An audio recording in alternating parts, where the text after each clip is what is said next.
De lá. E olha que estranho, ficou uma janela aqui.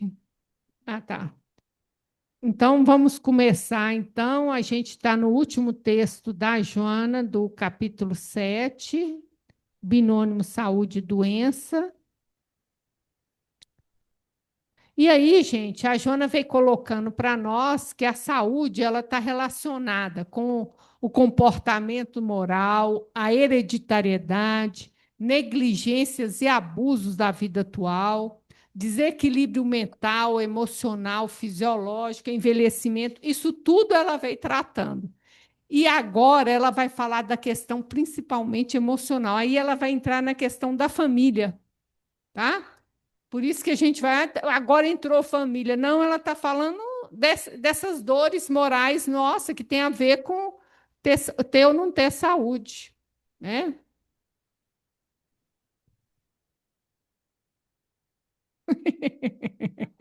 Olá, e fica para baixo.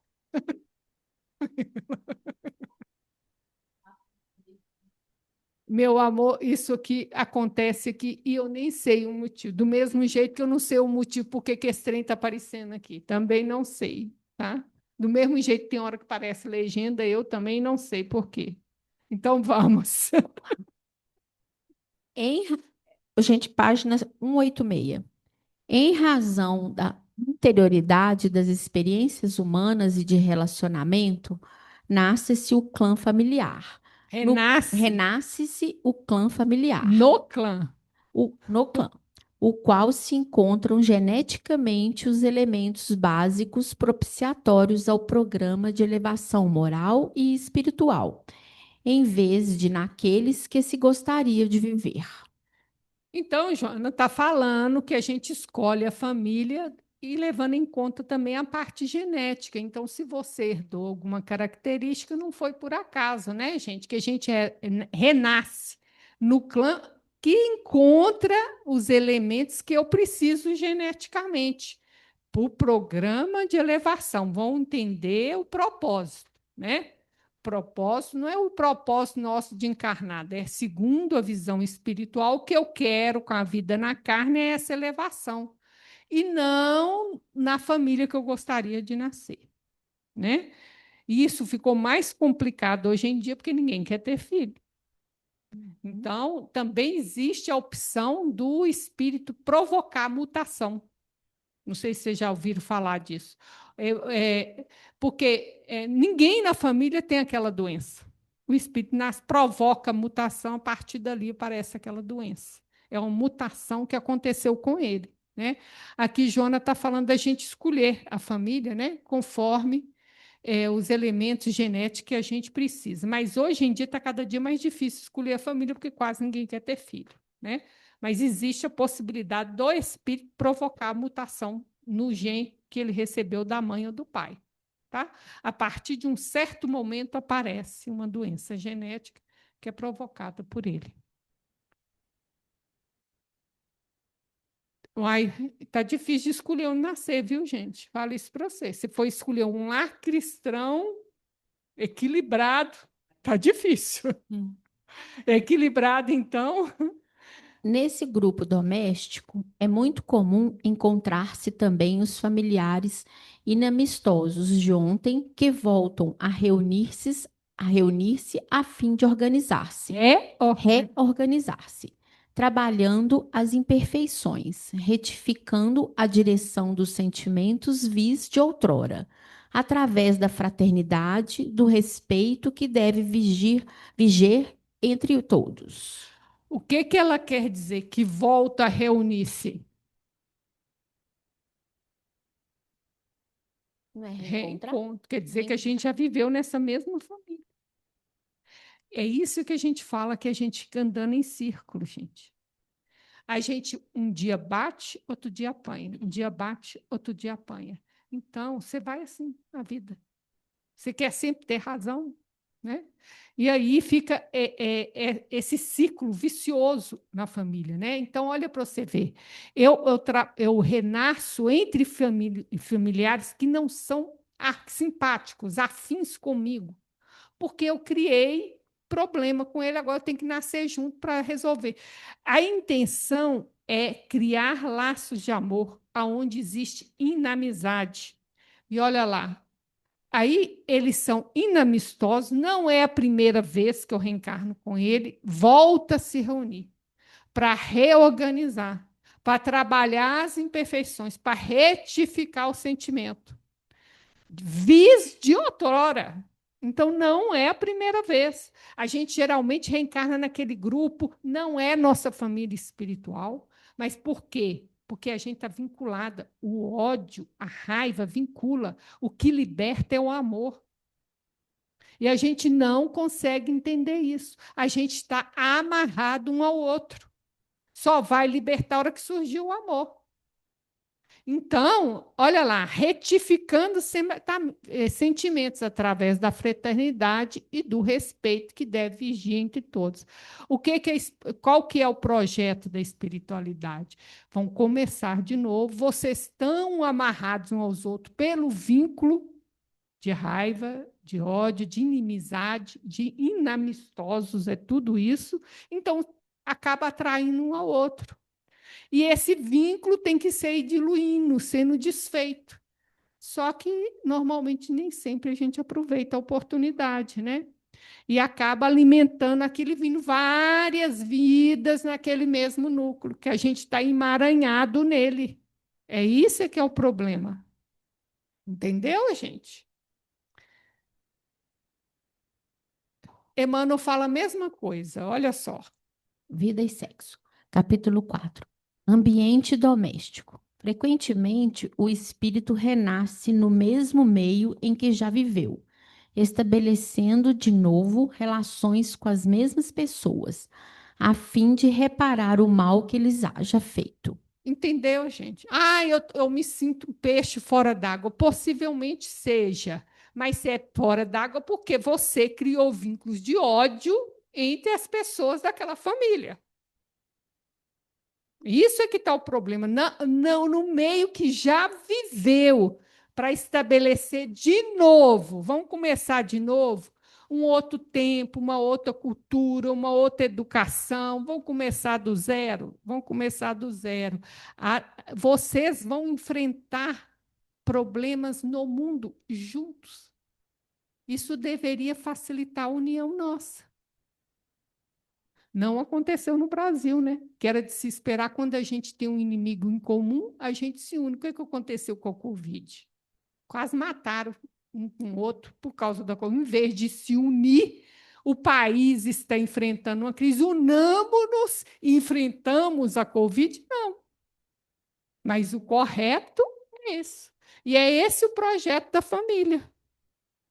Vamos passar pelos mesmos problemas no mesmo barco. Diante da tempestade, a gente ajuda um ao outro e vai criando os laços fraternos. Ou não, né? Aí que está o problema. O cérebro não é, por isso mesmo, uma folha de papel em branco, segundo a acepção de diversos estudiosos das doutrinas psicológicas. Certamente, na sua constituição, é destituído de quaisquer marcas que são assinaladas posteriormente pelo espírito em processo de reencarnação. Aristóteles, que tinha essa ideia que a gente é um papel, a criança é um papel em branco, o qual você escreve o que você quer lá. Não é, né? Nós somos espíritos milenares. E o que acontece? A reencarnação se completa até os 7 anos. Então, é a hora que ele está mais susceptível à influência dos pais, né? Está mais moldável, né? Então, ele está totalmente aberto à reconciliação, né? Normalmente, em razão das adversas situações criadas nas existências anteriores, defronta-se uma genitora perversa ou descuidada, uma supermãe ou uma inimiga tenaz que agride e magoa, sem qualquer condescendência. Noutra circunstância, é o genitor irresponsável ou atormentador, alcoólatra ou déspota, que parece desforçar a infelicidade que o caracteriza na prole, especialmente nesse ou naquele descendente, o mais comprometido, portanto, no grupo doméstico. Geralmente, a mãe desequilibrada, tem um outro da texto da Joana que fala isso, que você tem hoje foi você que desequilibrou ela. Sabia disso? A colheita. Então, olha bem, diversas situações criadas em existências anteriores, aí eu vou ter uma genitora perversa, descuidada, uma supermãe é tão maléfica quanto qualquer uma dessas, gente. Ela abafa, ela não deixa a criança crescer, ela sufoca. Maléfica demais. Uma inimiga tenaz, que agride com mágoa, sem condescendência, né? Em outros, o genitor irresponsável, atormentador, alcoólatra, abandono o lar, assume às vezes hoje, porque a lei obriga, assume materialmente, mas não assume moralmente, né? Mesmo não estando com a mãe, o certo seria assumir os filhos. Nem sempre isso acontece, né? Às vezes a lei obriga materialmente, mas o resto não tem, né? E tem sempre o famoso bode expiatório, né? Naquele mais comprometido. Às vezes é escolhido pela família e vira o bode expiatório. Nós já estudamos aqui um tempo atrás, a sombra familiar cai naquele, né? E é o mais comprometido. Nada, não existe injustiçado, viu, gente? Mas tá cheio de injustiça aí. Eu vi o diverso, né? Entregar conta na mesa errada. É. Então, gente, eu trouxe para vocês, diante disso, um conceito que chama mãe suficientemente boa. Esse conceito é de Donald Winnicott. Eu fiz um resumo do texto, tá? Tá nesse site aqui, e esse texto é da outro texto da Maria Alice e da Alessandra. Esses dois textos. Então, esse é um conceito muito interessante, porque na nossa cultura nós temos a mania de idealizar a mãe. E isso é muito ruim, porque isso gera muita culpa na mãe, porque ela não consegue ser essa idealização que nossa cultura impõe ao papel dela, né? Então, vão ler o que ele fala, o que é uma mãe suficientemente boa. Ele percebeu que a perfeição não é um ato de amor, é uma redoma de vidro que sufoca quem está dentro e isola quem está fora. Quando tentamos ser impecáveis, nós abandonamos a realidade. A perfeição exige que a gente use máscara e ninguém consegue amar uma máscara. Entendeu, gente? Quando a gente está tentando ser perfeita, a gente está distanciando do filho. A gente está vivendo uma persona. Isso aqui não tem contato amoroso, não tem amorosidade. Então, isso aqui é péssimo. O crescimento real acontece na falha, na frustração mínima que nos ensina que o mundo não gira ao nosso redor, na reparação que prova que o laço é mais forte que o erro. É através dessas pequenas frustrações que o ego começa a se organizar, integrando experiências de satisfação e de perda de maneira construtiva. A saúde não mora na falta de falhas, ela mora na capacidade de voltar e consertar. Solte a perfeição, abrace o suficiente. Então, gente, olha bem, a criança, ela precisa da falha, da frustração. Não é você provocar isso. Pelo amor de Deus, ninguém é para torturar a criança, não. Isso acontece se você for normal. Você erra, você é um ser humano. Mas o amor, o laço, está no conserto do erro. Olha só. A frustração mínima ensina que o mundo não gira ao redor. E é na reparação que o laço se faz. O erra e você repara. Aí que o laço se fortalece. Aqui ele está falando da formação do ego. A criança ela está imersa no consciente dos pais. Então é na frustração, olha lá, que o ego vai se organizando e integrando a experiência de satisfação. Então a criança ela infla, ela ainda não tem um ego. Ela vive, ela acha que a mãe e ela é uma coisa só. Então ela grita, vem a comidinha, ela está gostosa, ela está inflada, ela acha que o mundo ao redor dela existe para ela. Quando frustra, isso desinfla. Aí começa a se organizar, ó. É alternar satisfação com perda que vai ajudando o ego a se organizar. Daí que vai vir a formação do ego. Não precisa provocar isso. Se a mãe normal, ela vai errar. A criança não fala. Mesmo que ela tenha experiência, uma hora ela vai estar ocupada, não vai poder atender imediatamente.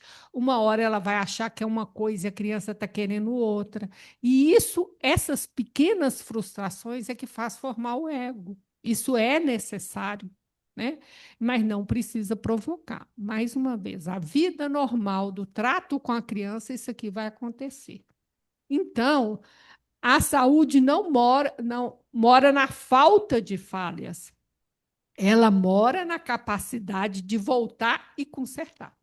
Então, eu achei que era a fralda, não é a fralda. Eu achei que era fome, não é a fome. Era o ouvido doendo. Mas eu fui lá e tratei o ouvido doendo. Você vai lá e satisfaz, né? Então, é isso é que faz o amor. Então, gente, ele acabou com essa noção de mãe perfeita. A criança precisa de uma mãe suficientemente boa, ok?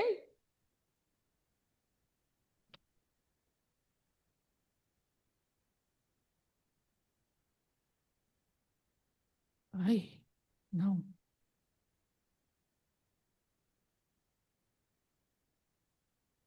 De igual modo, irmãos e demais membros do clã serão constituídos por companheiros de caminhada anterior, nem sempre ditosa ou digna, dando lugar à felicidade do grupo ou aos mal-entendidos frequentes aos mal-entendidos frequentes geradores de desdita e de crimes, não poucas vezes hediondos. Abusos de toda ordem, especialmente pedofilia, parricídio, infanticídio, uxoricídio, marido que assassina própria esposa, perseguições sistemáticas. É porque eu nunca tinha ouvido essa palavra, gente. Eu nem sabia que existia essa palavra. Então, o que, que ele está falando aí, gente? Olha, a família não é constituída ao acaso. Então, você tem os irmãos que você já caminhou anteriormente junto, né? Pode ser alguns você tem afinidade, outros não, olha. Pode ter uma caminhada ditosa ou digna ou não. Depende da caminhada que você teve com seus irmãos. Lembrando que até a ordem de nascimento é importante, porque a psicologia do irmão mais velho não é igual à psicologia do irmão mais novo, tá? É totalmente diferente. Então, até a ordem de nascimento é importante. O do meio, coitado, é aquele que tenta achar um lugar dele no mundo. Meu pai fala que Mas é um excelente negociador, tá, Júnia? Excelente negociador. Mas o meu pai fala que o do meio é o É. fiel da balança, hein?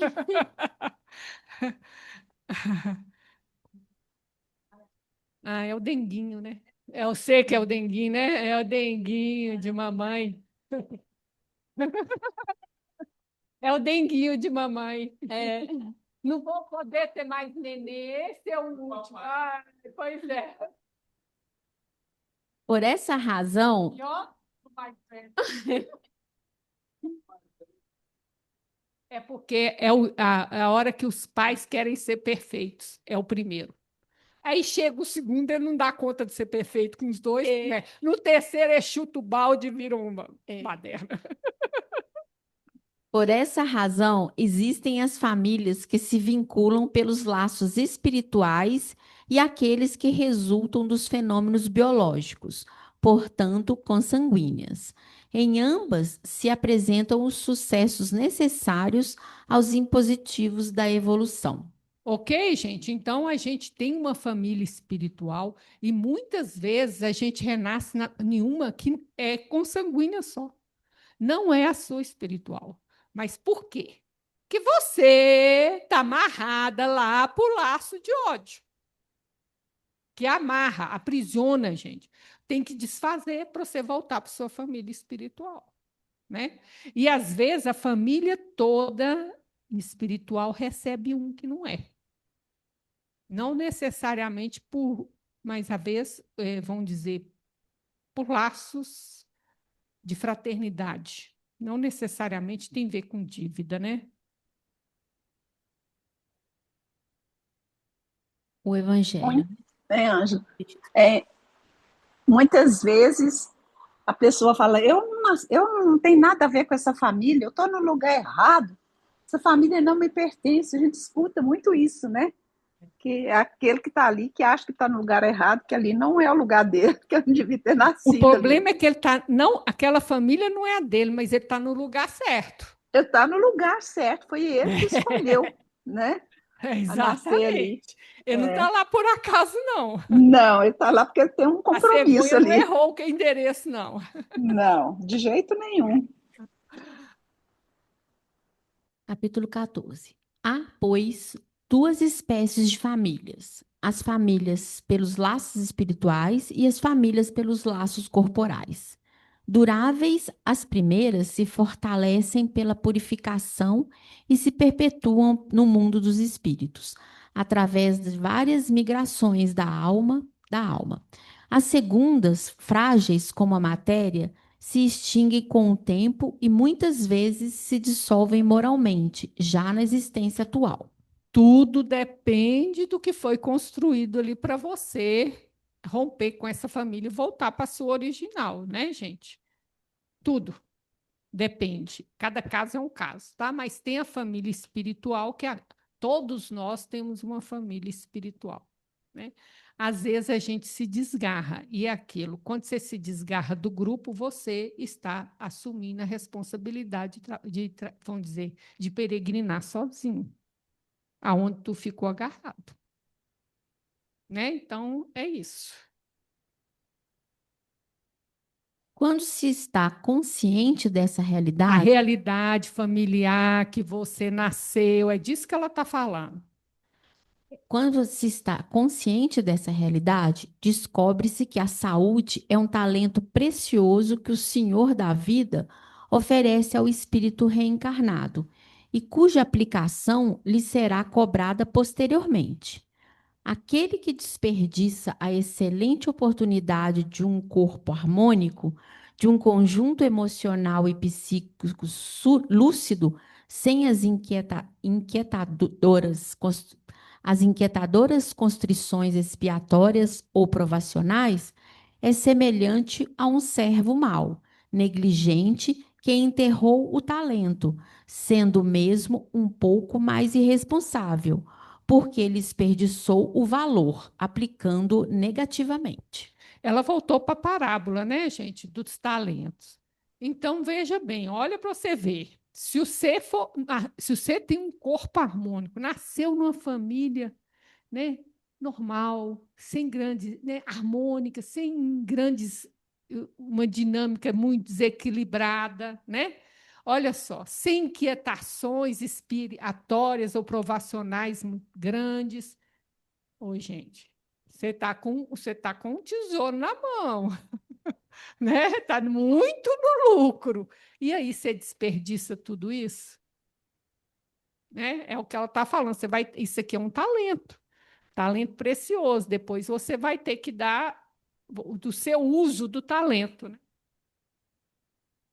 Com esse conhecimento das inextricáveis ocorrências que contribuem para a saúde ou abrem espaço para as doenças, sejam aquelas congênitas ou aquelas outras adquiridas ao longo do curso existencial, o despertar do self torna-se uma aflição para o ego totalitário e dominador.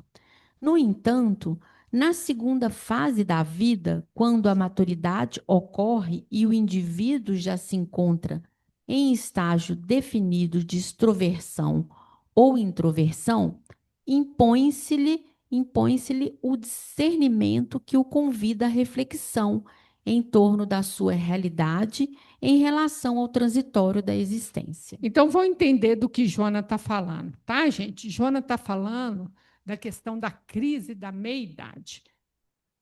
Isso não está tão relacionado com uma idade específica, porque no tempo de Jung é 40 anos. Hoje já beira os 60, né? É mais ou menos próximo à aposentadoria, tá? É quando tem várias mudanças.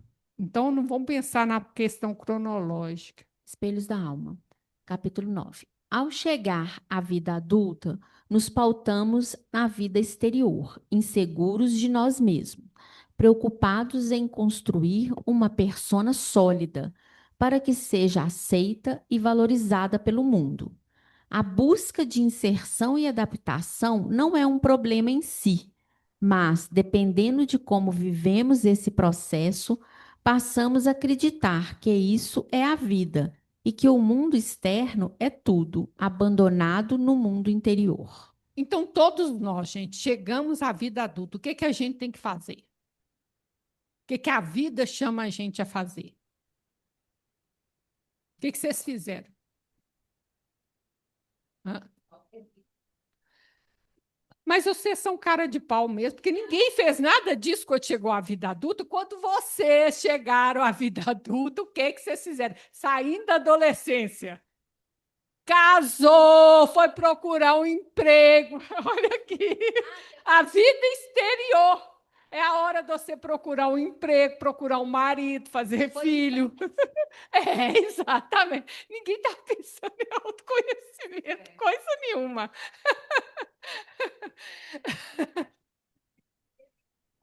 Deveria. É assim, gente, olha, é importante a gente viver cada fase da vida. Então, é a hora que a gente vai construir nossa persona no mundo. Isso não é ruim. O problema nosso é que a gente é unilateral. Quando a gente está fazendo uma coisa, a gente está fazendo uma coisa e esquece a outra. Então, é isso mesmo. A gente fica muito em construir a persona e esquece do autoconhecimento, de nossa vida espiritual interior. Mas é o que acontece. Na maioria de nós somos muito unilateral. Então, quando a gente chega. Opa, eu vou tentando com esse negócio hoje para danar. Então, quando a gente chega na vida adulta, eu vou construir uma persona sólida. E isso acontece porque eu vou ter uma profissão, vou ter o papel de mãe, de esposa, se eu casar ou não, ou de adulta própria da minha vida, dona do meu caminho, não é? E a gente sempre tem essa intenção de ser aceita, de ser valorizada, né? O problema é eu achar que isso é tudo. E a maioria de nós acontece isso. A gente se perde nesse mundo e investe tudo nisso, esquece um pouco da nossa espiritualidade. Mas cada fase tem que ser vivida a fase. Não deve se pular as fases. Você tem que estabelecer no mundo. E isso é importante, gente, porque os desafios da vida vão fortalecer o ego. O ego é um vaso que está sendo preparado para receber o divino. Se ele for frágil, ele não suporta o divino. Entendeu? Então, você não forma só a persona.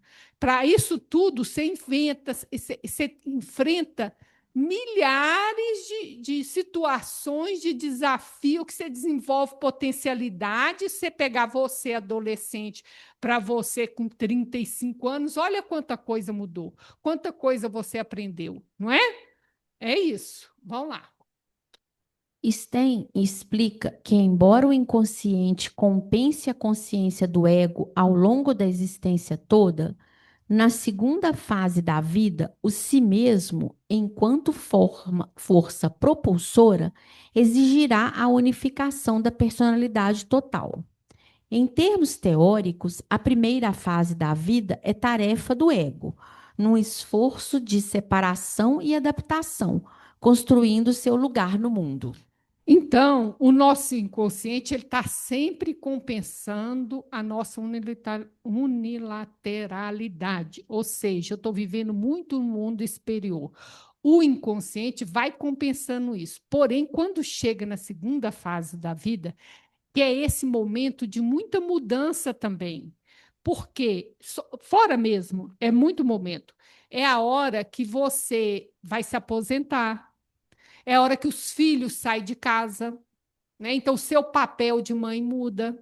Às vezes você vai ser avó ou ainda não, ou já foi. Então, os papéis familiares mudam, a dinâmica familiar muda. Você muda de papel social, ou aposentando, ou você muda o serviço para ficar um serviço mais leve. Então, é uma hora de mudança exterior, né? E a hora que o inconsciente faz o quê? Tudo que você negligenciou, ele vai empurrar para cima. O que que ele vai empurrar para cima? Depende de quando o lixo você escondeu debaixo do tapete. Para uns vai ser mais, para uns vai ser menos. Quanto mais você negligenciou, mais ele vai ter coisa para subir. Concorda? Então, depende de quão unilateral você foi na primeira fase. Aí chega na segunda, vai emergir, tá? O si mesmo quer se realizar, ele vai forçar, nem sempre ele vai conseguir, infelizmente, mas ele vai tentar. Exigirá, olha bem, ele vem com força. Ô, Vânia, Exigir a unificação. Sim. é nessa hora que você está falando aí, que é a crise, que eles falam crise dos 40, É que porque hoje. não é dos 40 mais, é a crise da meia-idade. Ah, tá. Mas é a mesma coisa, né? É a mesma coisa. É a hora que, às vezes, o homem desespera, fica safado, procura amante, larga a mulher. É tudo Aham. consequência disso aqui, tá, gente? Ou a mulher resolve que agora ela quer ter liberdade, larga o marido e eu quero ser livre. Por quê, gente? É o que está lá de baixo. Subiu, a pessoa não sabe lidar, não sabe nem o que estou sentindo, o que eu estou querendo, ela quer mudar, mas ela não sabe que isso é uma mudança, e ela não sabe que mudança é essa. Ela está mais perdida do que qualquer coisa, entendeu? Algo quer mudar, e aí ela muda literalmente aqui no casamento, em vez de entender que é um impulso de mudança interior. E a mesma coisa o homem. Né? Principalmente se eu estou muito unilateral, eu estou muito na persona. Então, eu não tenho um processo de autoconhecimento. Eu não costumo nem perceber o que eu sinto, E isso o pode que eu acontecer, sonho, o que eu acho. Então, quando isso sobe, aí a isso pode pessoa. acontecer bem mais tarde, Vânia? É porque isso não é nos 40, era nos 40 na época do Jung. Hoje, aos 40, o homem ainda está. Normalmente, a vida hoje, o pessoal tem filho mais tarde, depois dos 30, as mulheres, então ele ainda tem filho pequeno, ele ainda está trabalhando, então é a hora que começa a aposentadoria. Hoje está em torno dos 60 anos. Né? Isso não Tá, é cronológico, gente. Isso depende da cabeça da pessoa. Ele vai percebendo essas mudanças, o corpo vai ficando mais. Depende da capacidade da pessoa perceber isso, entendeu? Aí entendi. ele vai percebendo que ele não é tão mais jovem mais, vai juntando as coisas. Aquele prestígio social eu já não tenho, os novos estão subindo na empresa, eu estou perdendo lugar, tá entendendo? Você vai somando as coisas para entrar na crise. E se ele não trabalha, quando ele perceber, põe para fora assim, né? Pode pôr de várias maneiras. Eu estou pondo algumas exatamente porque ele vive isso literalmente. É isso que eu estou querendo dizer. É um movimento do si mesmo para exigir unificação. Unificação que você reconheça a sua sombra e unifique ela. Então, Tá, sobe isso. E a pessoa, tá. ela quer mudar, mas ela não entende que a mente dela está pedindo isso. Então, ela muda o casamento, ela muda o trabalho, entendeu? Isso é viver no concreto, um movimento que é psíquico. Entendi. Ô, Mas Vânia, por que ela faz isso? porque ela nunca teve um movimento de autoconhecimento que todas vocês fizeram. Ô, Vânia, Aos 20 anos. Ô, Vânia, Vânia, Só um oi. minutinho, Márcia, que tem uma desculpa. pessoa falando Ah, aqui. tá. Ah, pode falar, vai esperar. Oi. É o seguinte, uma coisa que eu acho que é importante nesse ponto aí é aquele momento, Ângela, que a gente começa a ter mais tempo livre e você começa, sem perceber, a ficar insatisfeito com algumas coisas, que é os momentos que você começa a interiorizar coisas que você não tinha pensado Eu antes. estou perguntando isso, Marcinha, porque eu conheço uma senhora, ela tem 85 anos. Ela pediu o divórcio, não queria mais o casamento. Ah, mas não é essa 85 crise, Foi no não. anos. Isso aí momento, já veio a isso não crise é de muito crise, tempo. não. Isso aí já vinha Não põe caminhando, ela culpa na crise, veio não, que nesse essa daí está muito momento. Eu fiquei besta, eu fiquei assim, apavorada. Falei, gente, mas nessa altura do campeonato, não é possível. Isso, isso não dá para saber. Mas isso aí, Ângela, é um momento que a gente tem mais tempo para pensar. Os filhos já saíram de casa, você já não trabalha tanto. Aí as coisas começam a vir à tona. Por Aham, isso, é isso que a Vânia explicou, é, Obrigada, Marcinha. Pois é, Márcia. Márcia, não, Ângela, é que as coisas, gente, vão acontecendo devagarzinho. É isso que eu estou explicando para vocês. Você já vai percebendo que você sai de noite, no outro dia você está morto. Entendeu? A verdade é essa. Aí você vai na academia, você já consegue ver os caras mais novos. Aí é assim, é lentamente. Aí você vê o pessoal com aquele pique na empresa subindo de carga e aí você já não tem aquele pique mais. Então, é Aham. coisinhas lentas que vão acontecendo. Aí é o filho que já está independente, sai de casa. Aí já dá, chegando o momento de aposentadoria, que para o homem é muito difícil. Então, é tudo. É um negócio que vai somando para Eu entrar na entendi, crise. eu Entendeu? entendi. É Aham, isso. obrigada. Ô, Vânia, e aí às vezes, aquela característica que muitas das vezes a gente tem de não assumir alguma coisa e ficar colocando, buscar na culpa no outro por causa de coisas que a gente, atitudes que a gente tomou na vida, se enquadra nessa fase aí também. Ah, é culpa do marido, é culpa do filho, meu filho que não me olha, meu filho que não sei o quê, o meu marido que eu não gosto mais, é nessa fase aí que a Não é pessoa qualquer investe. fase, é qualquer fase. Isso chama eu não querer assumir a responsabilidade da minha vida.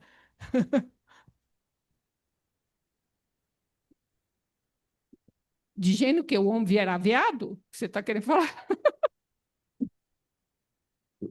Não, sim, mas é isso que você está falando? A crise pode estabelecer a pessoa, gente, o si mesmo quer mudança psíquica, quer que você integre a sombra. Então, vamos supor que você tem uma sexualidade reprimida. Ela vai subir. Como é que você vai lidar com isso? Eu não sei. Então, isso é a sombra sua. Não quer dizer que você tem que viver isso no literal. É isso que eu estou explicando, gente. Quando eu vivo no literal, eu não estou entendendo o impulso psíquico, perdendo a oportunidade de integrar essa sombra, de trabalhar essa sombra.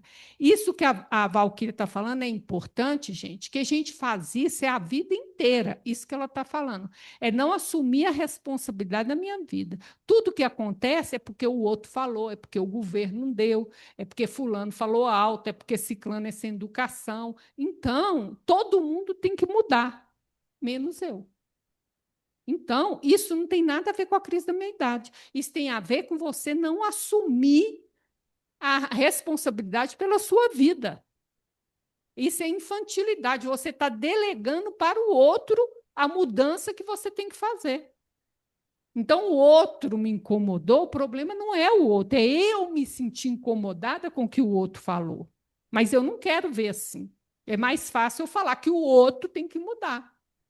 Né? Então, isso não tem a ver com a crise da meia-idade em si. Isso tem a ver com a postura, e a pessoa não começa na meia-idade, não. Isso aí vem, ó, É uma postura de vida, perante a vida, né? Então, vamos continuar. Etapas da vida. A segunda metade da vida é a fase do nascimento do espírito. É comum que esse processo seja permeado por crises existenciais, mudanças externas em relação ao trabalho, relacionamentos, adoecimentos.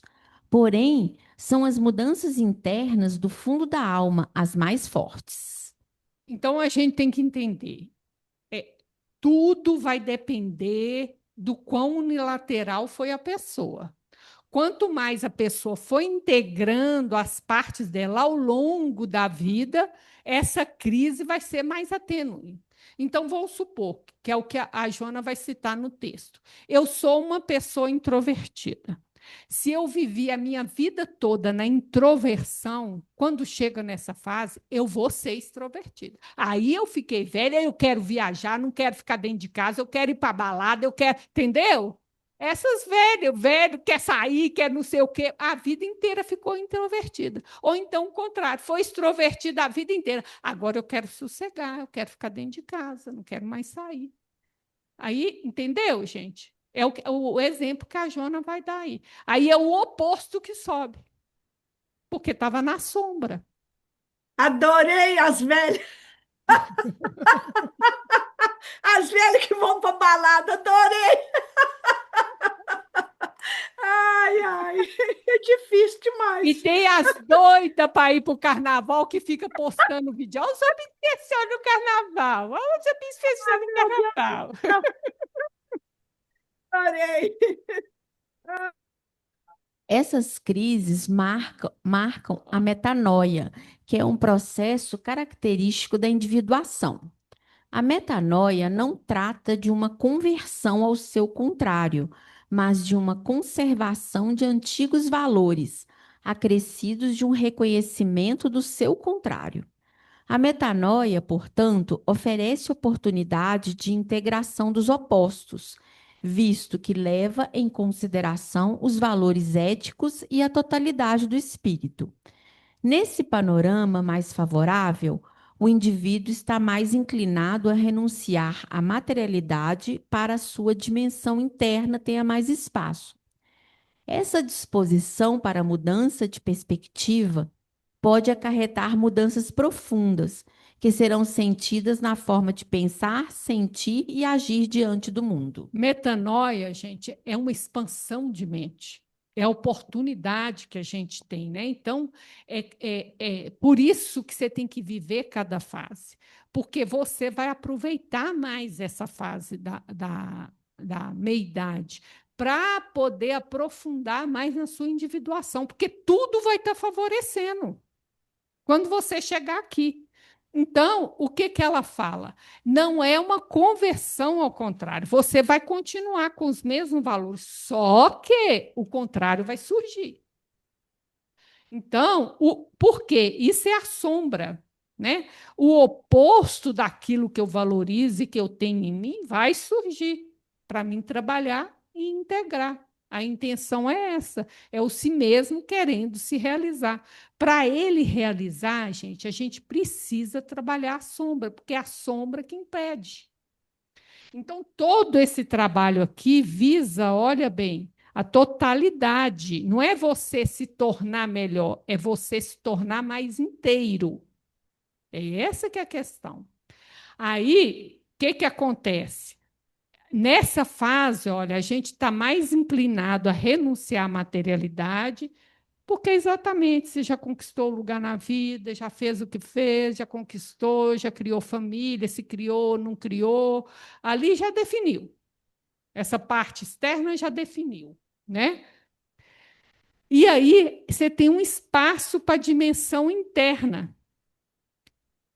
E essa disposição não é obrigatório, tanto que a maioria das pessoas velhas não vão aproveitar a oportunidade, né? Para mudança de perspectiva, para acarretar mudanças profundas, porque vai integrar a sombra, que é o que a gente vive correndo o tempo inteiro, que serão formadas mudanças no modo de pensar, sentir e agir. É isso que é metanoia. é a expansão de mente. Quando eu consigo, vai vir um conflito pela conscientização do oposto, e aí eu consigo expandir a mente, porque o conflito é que cria expansão. E eu modo meu modo de pensar, meu modo de agir.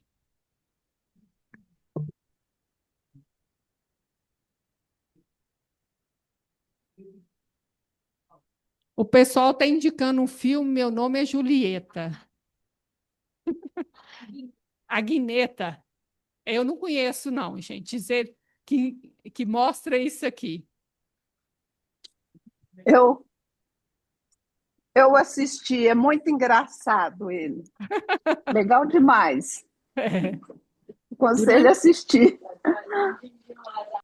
Durante a crise da meia-idade, paramos de olhar para fora e necessitamos de olhar para dentro, para os valores que precisam ser construídos dentro de si.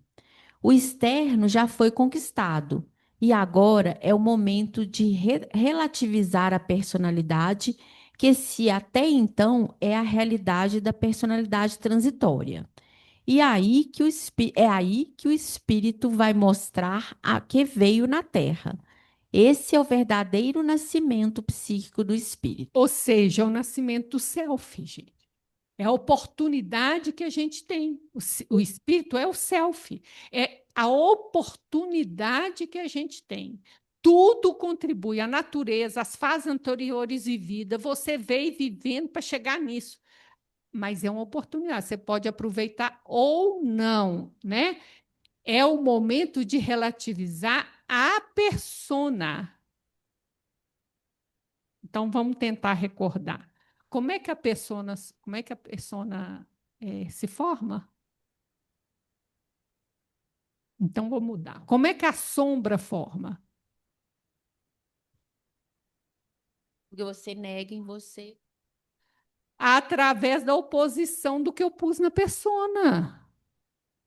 A persona é eu querer agradar o mundo, me encaixar no mundo, ser valorizada pelo mundo, amada ao mundo. Então, o que que eu faço? O que não está de acordo com isso, eu reprimo. É a sombra. Então, a sombra se forma em contraposição à persona.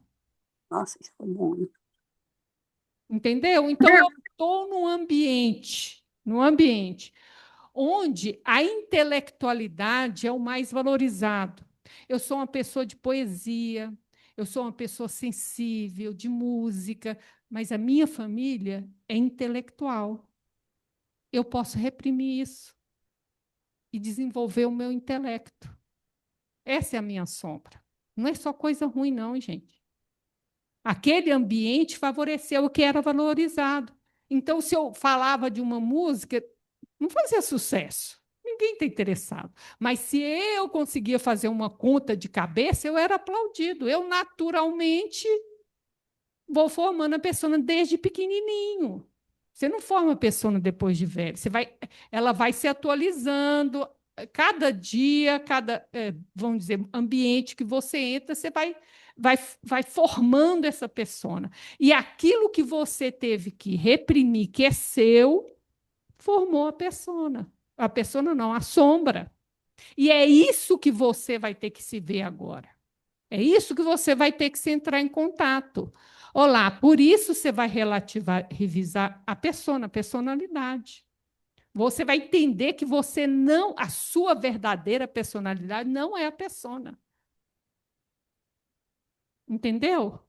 Sim, E aí a meia-idade é um convite da natureza, ou si mesmo ele força porque ele quer se realizar, ou seja, o espírito, o self, ele quer se realizar, ele força a sombra em direção à consciência, para ver se existe a integração. A intenção é essa, não é você viver a sombra, não. Que tem sombra que não é para ser vivida mesmo. Né? Mas você tem que assumir que você tem que trabalhar e diluir essa sombra. Entendeu, gente? Então vamos ver o que Joana falou. Esse negócio hoje está complicadinho. Não tem problema, não. Com esse conhecimento das inextricáveis ocorrências que contribuem para a saúde ou abrem espaço para as doenças, sejam aquelas congênitas ou aquelas outras adquiridas ao longo do curso existencial, o despertador do self torna-se uma aflição para o ego totalitário e dominador. No entanto, na segunda fase da vida, quando a maturidade ocorre e o indivíduo já se encontra em estágio definido de extroversão ou de introversão, impõe-se-lhe o discernimento que o convida à reflexão em torno da realidade em relação ao transitório da existência. Então, ela veio falando, gente, da questão da vida familiar, das doenças que a gente... Tudo contribui para uma única coisa: despertar do self. Tudo. Tudo que aconteceu na sua vida é esse o objetivo, né? Mas isso vai acontecer ou não dependendo da reação do ego. O si mesmo vai acontecer ou não dependendo da reação do ego, né? Então vamos ver aqui, vamos pular aqui que a gente vai voltar aqui. Então, na segunda fase vem a maturidade. Aí, ó, o estágio está definido de extroversão e introversão. Conforme você viveu num ponto ou viveu no outro, você vai inverter. Aí impõe o discernimento para que a gente entenda a questão da vida, que a vida é mais do que isso, para eu começar a relativizar as coisas que eu valorizo, relativizar os valores. Então, gente, o que acontece? O despertar do self, o ego pode reagir de várias maneiras. Vamos pôr 2 tipos de reação. Quando você tem a experiência do despertar do self, nós temos Saulo e Públio Lentos, 2 egos autoritários, orgulhosos, os 2. Porém, o Saulo, quando ele teve a experiência com o self, porque Jesus não apareceu só aqui fora para ele. Ele tem a experiência do divino dentro dele. Então, é dessa experiência que nós estamos falando. Ele ajoelhou e falou: Senhor, o que queres que eu faça? O ego se rendeu. Porque é isso que o ego tem que fazer. Ele vai virar um servidor do self. Perfeitíssimo. É esse que a gente tem que fazer. Porém, o ego pode... Olha lá.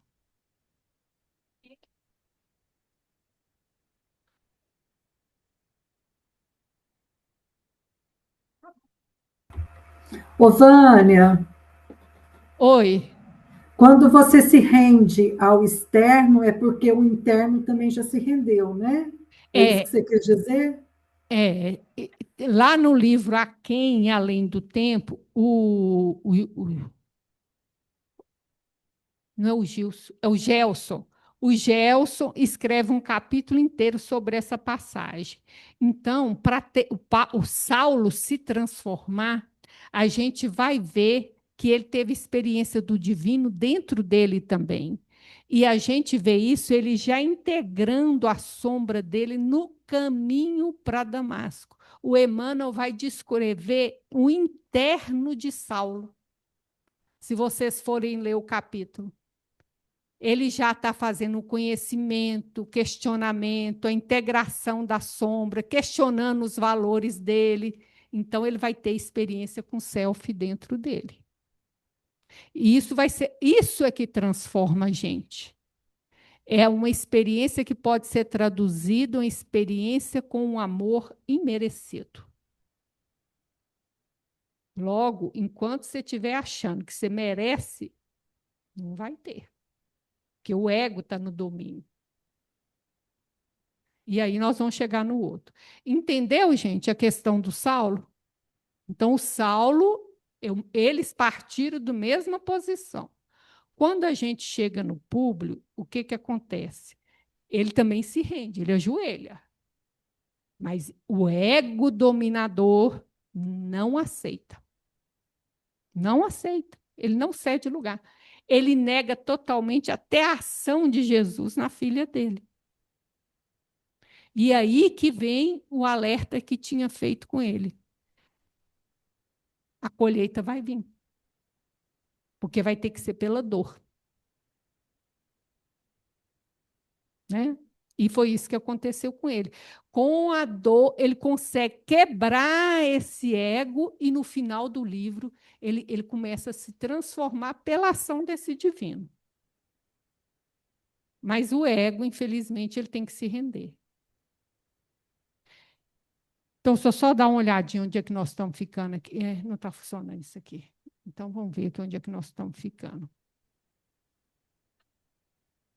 Então, não tem jeito, não. Né? Entendeu, gente?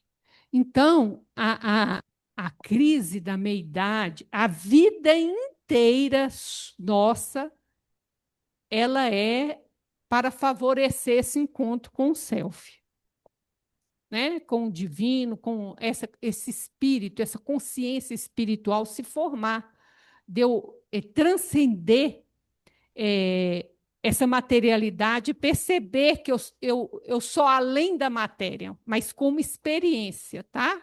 Mas depende da reação do ego. Essa que é a grande questão. Vocês gostariam de acrescentar alguma coisa? Márcia, Paula, as meninas, gostariam? Hã?